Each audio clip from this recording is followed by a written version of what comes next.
I was going to say, back to the previous comment about making voices and role-playing and stuff, you can also, if you don't want to do actual voices, you could just make sounds, which is just as fun. Like if you can't sing, if you think you can't sing and you can't do voices, and just make different sounds, and that can also just be as cool.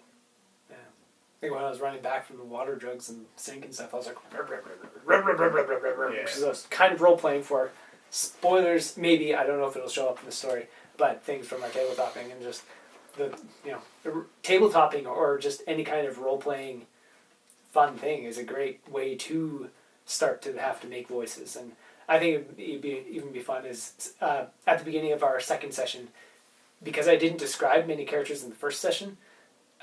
We went around the table and figured out what some of these characters look like, and I wrote them down and recorded it, and I can't really remember some of them probably, but we'll see when it comes up. But another one is the sounds of our moves and effects or something, or what we do. Something I could do better as, or just more of, is when you do shoot your puff, what does it look like and what does it sound like?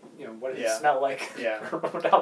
That kind of thing is just to get us all more involved in that visual creation stuff, because there are a few moments where the thing is crashing down and you're in the jungle and trying to escape and stuff. Right. And I was like, how are you climbing through the vines? It would have been a fun question. Yeah. Because that adds so much more to it. But that whole thing could have been so epic, and I didn't really stumble through it, but it felt almost skipped over in a way. And it could have been thicker if I knew how to navigate that, or just we dove into